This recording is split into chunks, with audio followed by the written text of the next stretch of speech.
Let's talk about something that's holding you back. It's not your talent. It's not your intelligence. It's not your lack of opportunity. It is worry. That nagging, persistent voice in your head that whispers all the things that could go wrong. It's the mental hamster wheel. You get stuck on, spinning and spinning, going absolutely nowhere. Worry feels productive, doesn't it? It feels like you're preparing for the worst, like you're problem solving, but you're not. You're just practicing for a future that hasn't happened yet. And 9 times out of 10, it never will. This is the worry trap. It's designed to keep you small, safe, and stuck right where you are. This trap is so effective because it disguises itself as caution. It tells you, be careful and don't be reckless. And while a little bit of caution is healthy, chronic worry is a form of self-sabotage. It's your brain's emergency brake, pulled when you're not even in danger. One of its favorite costumes is procrastination.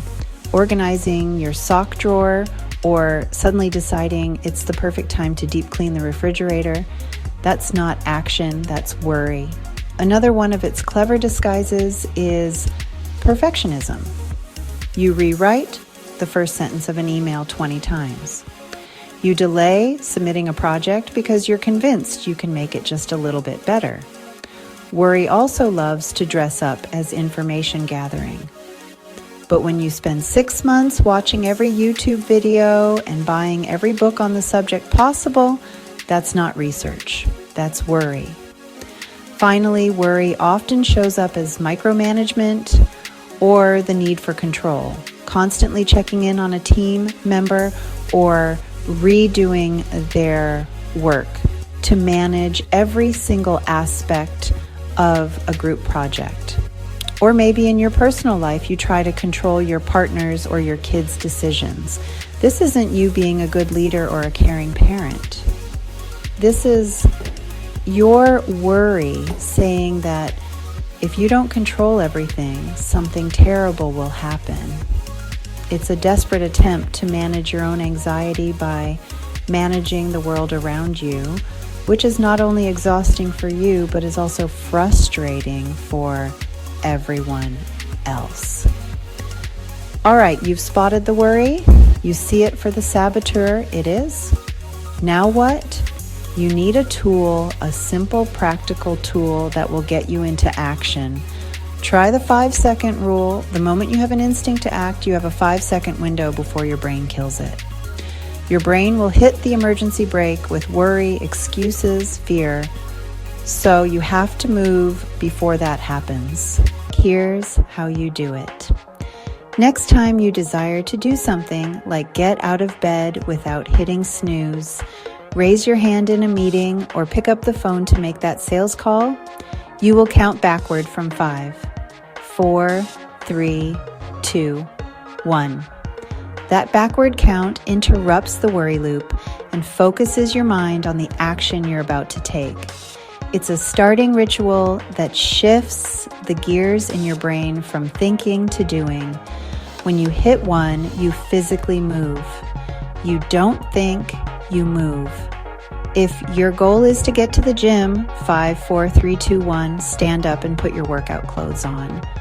If your goal is to write a book, 5, 4, 3, 2, 1, open your laptop and type 1 sentence. This isn't about motivation. You are never going to feel like doing the hard things. You must learn to move to action. The 5-second rule is how you do it. It's a tool for courage. This simple act of counting and moving creates a tiny moment of bravery. Courage isn't something you're born with. It's a skill you build. Every time you use the rule, you are casting a vote for the person you want to become. You are proving to your worried brain that you are in control, not your feelings. The engine of worry is a 2-word question. What if? What if I fail? What if they laugh at me? What if I make the wrong choice? This question launches you into a fantasy world of negative outcomes, a place where you have no power because none of it is real. It's all happening in your head. To break free, stop playing the what if game and start focusing on what is. Ground yourself in the solid, objective facts of your current reality. This is not about being negative, it's about being realistic. Look at the situation without the filter of fear. What is? Write it down in a column filled with clear, bulleted facts. Fact: you completed every project assigned to you this year. Fact: and you took on extra responsibilities when a coworker left. Fact: the company is reporting record profits. Fact: you research salaries and realize you are being underpaid. The single greatest antidote to worry is not positive thinking, it's action. You can't think your way out of a worry spiral, but you can act your way out of it.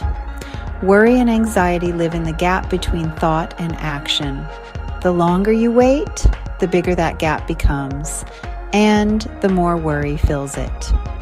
The key is to close that gap as quickly as possible with a small physical action. It doesn't have to be a giant leap. In fact, it shouldn't be.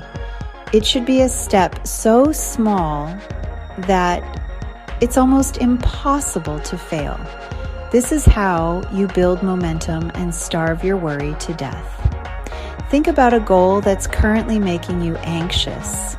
Maybe you want to start a healthier lifestyle. The thought of completely changing your diet, exercising every day, it's a recipe for worry and inaction. So what's the smallest possible step? What can you do in the next 5 minutes? Could you drink 1 glass of water? Could you do 5 push-ups right where you are? Could you put your running shoes by the front door? Take that one tiny action. That's your win for the moment.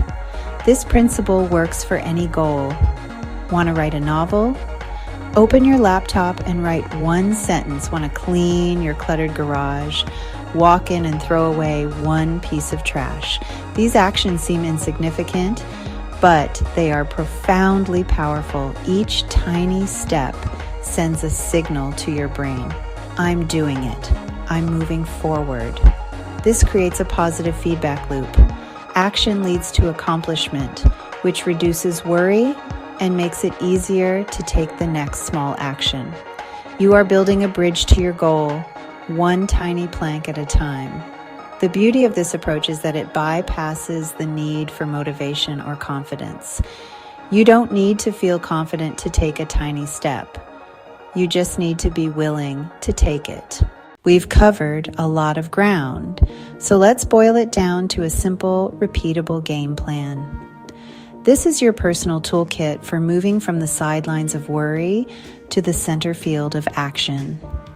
Success isn't about a one-time heroic effort.